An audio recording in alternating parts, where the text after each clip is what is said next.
Welcome to Revealing the Narc. Join me as I highlight narcissistic traits in celebrities and public figures. Everything here is in my opinion and not professional advice.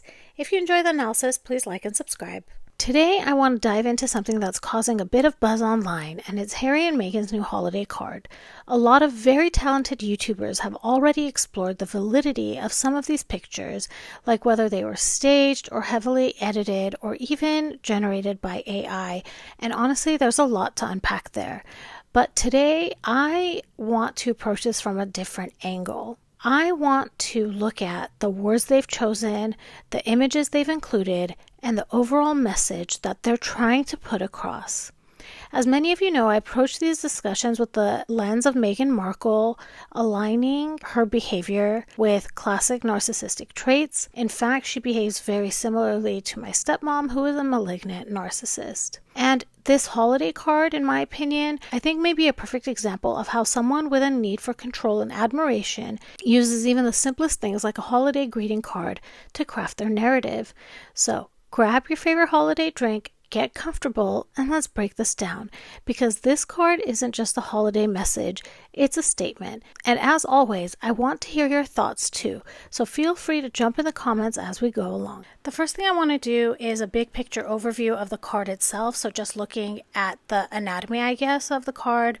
I like the green color. The white dots, I think they could have done more with it, and it can be distracting at some points because the letters themselves, the fonts, sometimes have these dots at the end of them. The other white dots that are not part of the lettering, it can be a little bit confusing. The other thing I've noticed is that the spacing from the top of the document to the first line of text is smaller than the last line of text to the bottom of the document. This may not be a big deal for some people, and this may be the design that they were going for, but personally, whenever I'm designing documents or posters or cards like this, I like to have even spacing throughout, and this is a sign that there isn't even spacing. The other thing I want to talk about is the tone of the pictures. So usually when you create a card like this, you try to make the pictures at least look similar to each other in tone, and these don't look the same at all. It just looks like a bunch of pictures that they resized and stuck in there. Personally, if I was making this card, I would go in and edit the colors a little bit so that they would be uniform. So for example, the bottom left picture when Harry and Meghan are in Nigeria, and the top right picture when Harry and Meghan are in Colombia, the coloring is so off. One has a yellowish tint and one has more of a pink tint. I'm actually just getting started in photography, and I've learned about these things called presets that you can use in an Adobe app called Lightroom, and what that will do is it'll allow for the coloring to look pretty similar among all of these pictures, and it doesn't look like there is anything like that that's in use here. To me, because of this lack of uniform tone or coloring, it's not a pleasing card to look at, in my opinion. Okay, now let's start with the text at the top. It starts with, "On behalf of the office of." If I were Harry and Meghan, the last thing I would want to do on my holiday card is draw attention to the fact that you're an employer and that you have employees and an office. They have had so much conflict this year as business owners, as supervisors, as leaders of all of these organizations that they're part of. A couple of examples include the two articles that came out this year in the Daily Beast and the Hollywood Reporter about Meghan being a dictator in high heels, and then Meghan tried to counteract these articles allegedly by releasing her own positive PR, allegedly, and in my opinion. And one of the stories that came out was a story about how Sarah Rafferty, while working with Meghan on Suits, was having a tough time. It was a stressful day. On a Friday, she had worked very late. Her husband was out of town, so she was taking care of her kids. And on that Saturday morning, Meghan showed up at 7 a.m. with Starbucks and scones. To me, this is a red flag. My coworker better not be on my doorstep unannounced at 7 a.m. on a Saturday. It is inappropriate. It is a crossing of boundaries. It is unbelievably inconsiderate. So in my opinion, the stories that came out that were supposed to be positive for Meghan, if you really look at them and analyze them, they're quite negative. I've done a couple of analyses on these things as the news was coming out, so it was quite a while back. The other thing we've heard about is how Meghan was having a hard time trying to find a CEO for American Riviera Orchard. So of course she named herself the CEO of the organization. We also heard about the chief of staff, Josh Kettler, who was hired and worked only for about 3 months for Harry and Meghan. He was with them when they went to Nigeria. He actually quit allegedly, right before the Colombia trip, and his help was very much needed during the Colombia trip. It actually says a lot when you're a professional like that and there's this big event that's coming up that you've helped organize and you quit before the event has taken place. That's not a positive thing because you would want to see that completely through. So that is something that would go on your resume, or it would be a work experience that has come to a closure that you could discuss with your future hopeful employer. Then we know that Harry and Meghan tried to combat this by saying that it was a temporary position, that it was something that was almost like an internship. They weren't fully committed to one another yet, and it's just odd that someone who is highly experienced that you hire as a chief of staff would resign from their position so close to a victory. Okay, let's go to the next line. Prince Harry and Meghan. See how some of the letters have a little dot that looks like the dots that are kind of all over the card themselves, like at the beginning of the letter M for Meghan and the end of the ampersand. This is what I meant, that is a little bit, those dots are a little bit distracting. So knowing narcissists, I would bet that Meghan does not like that Harry has a regal title before his name and she doesn't. This, in my opinion, probably bothers her a lot. You all let me know if you think that that's true as well. The line after that says the Duke and Duchess of Sussex. So of course they have to bring that in there too. So Meghan now has her title, I guess, mixed in with this card. And then finally it ends with Archwell Productions and Archwell Foundation. There are a lot of things happening here. So it brings into question a lot of things. It says on behalf of the office of Prince Harry and Meghan. And then it lists these two entities, Archwell Productions and Archwell Foundation. That implies that there's potentially one office that all of these organizations are part of. And that's problematic because I started looking into Archwell Foundation and Archwell Productions. I have to admit, I'm not very knowledgeable in the business side of what Harry and Meghan do. There are a lot of YouTubers that are great at doing this and I follow them all the time. But I have to admit that I haven't done my research into that. So I wanted to look into it really quick and find out exactly what each of these entities is responsible for. Let's start with Archwell Productions. So Archwell Productions is a for-profit media company and produces content for platforms like Netflix. It focuses on films, documentaries, scripted series, and children's programming. Activities include producing storytelling content that aligns with their values, such as uplifting voices, social issues, and impactful stories. And they leverage media platforms to share messages of inspiration and awareness. Now, of course, this is from their camp. This is their goal for their company. And notable projects include the Netflix docuseries or mockuseries, Harry and Meghan, the documentary Heart of Invictus, which I admit I haven't watched. And they also claim that they have future scripted and unscripted content under their deal with Netflix. So the take-home message here is that this is a for-profit production company. Archwell Foundation, though, is a nonprofit organization that focuses on charitable work and philanthropy.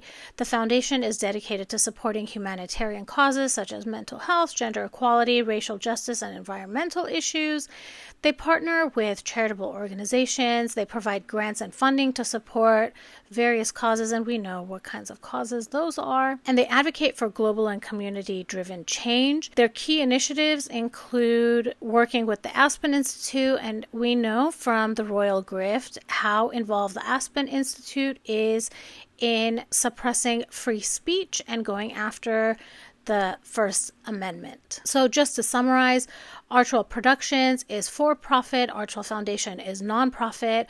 Archwell Production produces films and series, whereas Archwell Foundation, the goal is philanthropy and humanitarian efforts. Their revenue comes from two different places. For Archwell Productions, it's funded by deals, and Archwell Foundation, it's supposed to be funded by donations and partnerships, allegedly. Okay, so the reason I bring this up is that these two entities have completely different goals and completely different ways of handling their finances, and it's strange to me that this would be considered a singular office. Now, whether that office is a physical location or it's a figurative office, it still blurs the lines between their nonprofit and for-profit work.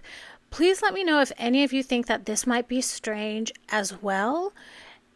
It just seems like a little bit of a red flag for me. You know, if there's a blurred line between the foundation and production in terms of physical office space, could there be this type of lack of boundaries in finances, allegedly, and in my opinion, and I'm just asking the question. Based on the text of this card, this is a very formal and professional holiday card. Please let me know if you agree with that. And I say that because it talks about it being from an office, it names their formal titles, it talks about two different organizations. So to me, this is a professional card and not a personal card. And that's important because now let's look at the content of the pictures that they provided. They included 6 pictures total. 5 of them have Harry in them and 5 of them have Meghan in them. So they did a good job of representing themselves evenly throughout the portraits. The big thing here is that they included a family photo. The presence of this family photo is inappropriate in my opinion based on the theme of this card, which is supposed to be, based on the text and what we've seen so far, a professional card. This is a blurring of the lines between their professional and their private lives, which is something that they are constantly going on about. I'm not going to get into the validity of this photo. There are some really great YouTube videos that have gone into this. I just want to mention that it's a strange choice to even include.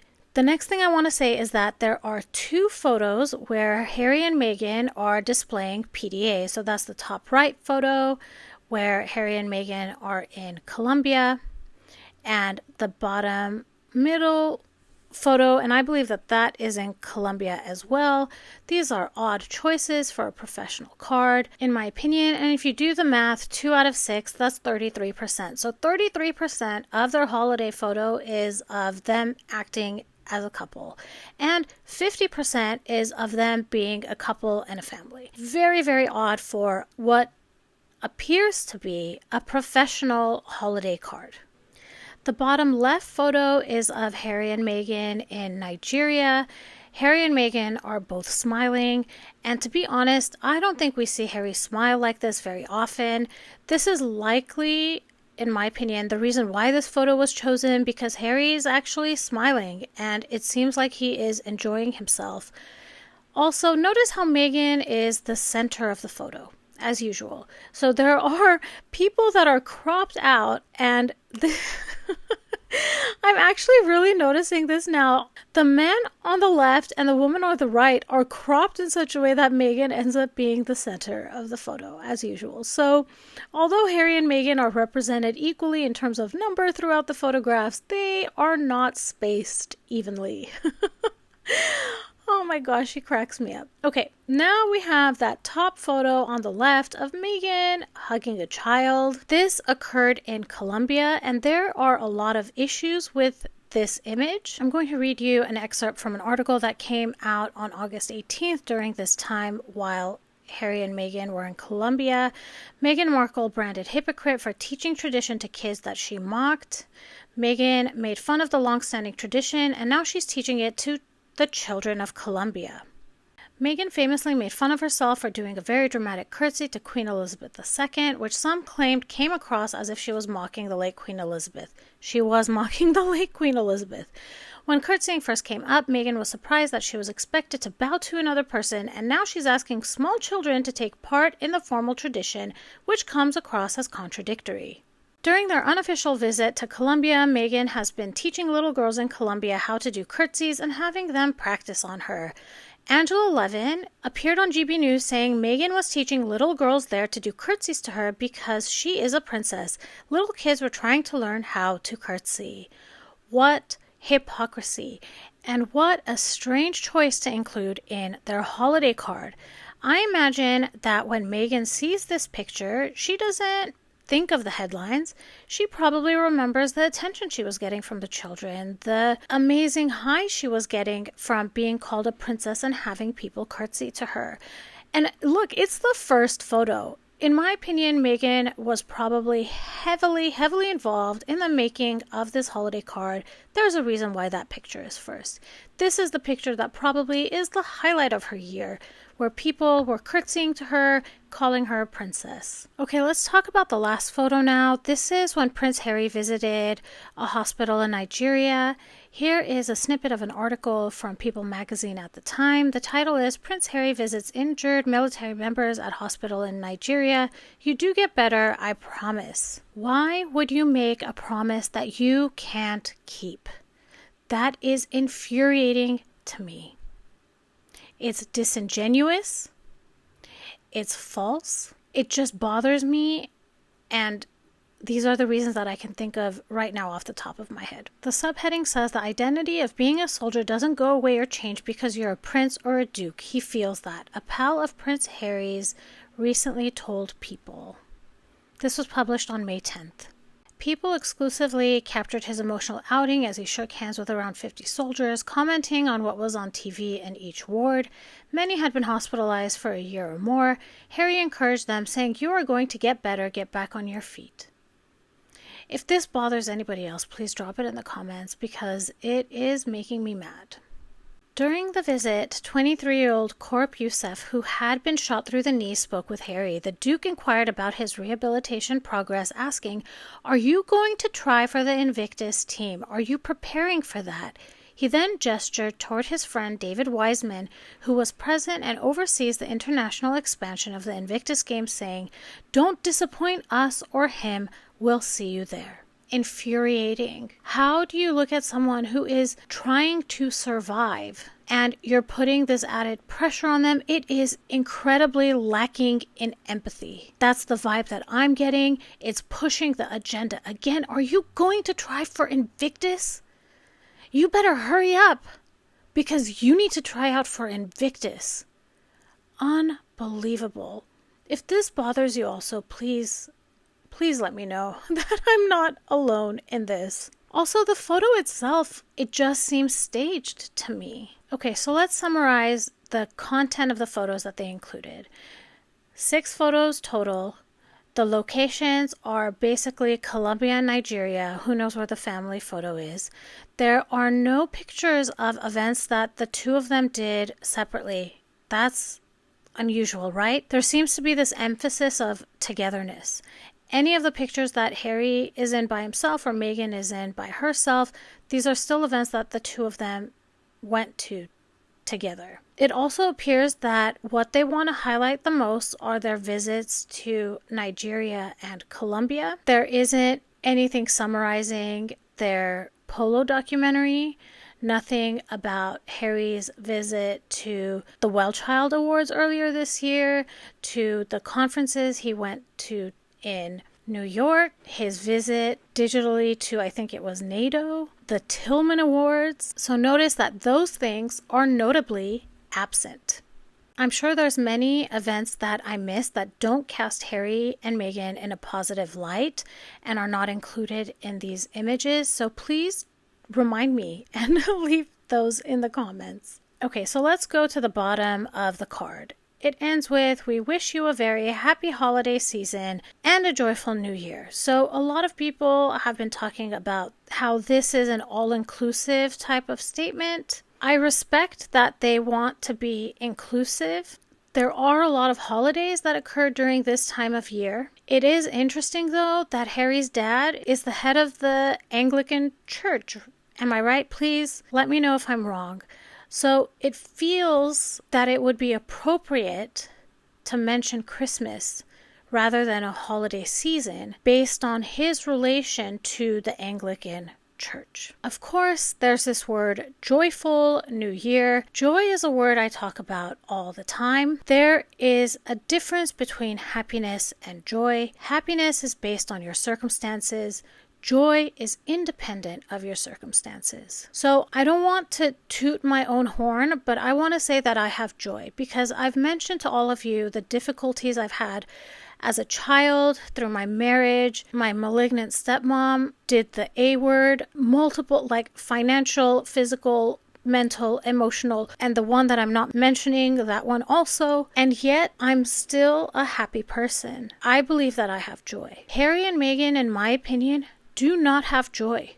Look at their faces. Look at how they act when things don't go their way. People that throw tantrums, have mask slips, try to silence everyone because they don't like what they are saying, they don't have joy because they are basing their happiness on what's happening external to them. So it is extremely hypocritical to see this note that they're wishing everyone a joyful new year. And actually, Harry and Meghan, if you're listening, I truly wish you a joyful new year.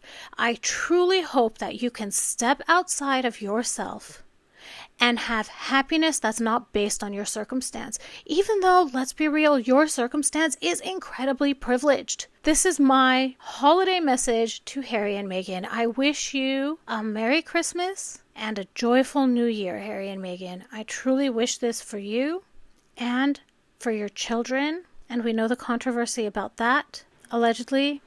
However, if it's true, allegedly, I truly wish them a Merry Christmas and a joyful New Year as well. Okay, so now that we've been through the card in detail, I want to talk about a couple of things that jump out at me. The first is this Meghan-centric focus. Why is Meghan always a central figure? Even in group pictures, Meghan positions herself as the focal point. We saw in that one picture that the image is cropped to make sure Meghan is in the center. We also have this heavily edited family picture, which in my opinion is out of place for what seems to be a professional card. The photo of the children running towards them looks artificial and heavily edited. This to me highlights Meghan's need for image control rather than sharing a genuine moment. Let's also talk about the timing of this. There have been a lot of influential people that have been talking about the children over the last few weeks, so the timing is suspicious. Then there's that picture of the little girl in Colombia. Meghan is hugging a child who curtsied to her, called her princess, and then we hear stories of Meghan teaching these children to curtsy. I think that this was one of the highlights of Meghan's year for these reasons. The staged photos of Harry in Nigeria, if you ask me, that photo looks incredibly staged. I believe this picture was chosen to highlight his humanitarian side and also to prop up Invictus and his brand. We have these Nigeria and Colombia PDA pictures. I think this might be a way of Meghan shifting the focus back to their relationship amid their ongoing divorce rumors. Again, let's mention that this seems like a professional card, so it isn't appropriate to put photos of the couple in romantic positions, in my opinion. I mean, think about it. Like, I get cards from my dentist, and my dentist is in business with their partner. I don't see pictures of the two dentists in PDA. I see pictures of their offices. I see pictures of their successes, of anything new, equipment, or whatever that they got that year. It's just really, really odd. As usual, Meghan has these artificial smiles in every single one of these pictures. This is another example of her trying to project an image of happiness and perfection rather than showing true emotions.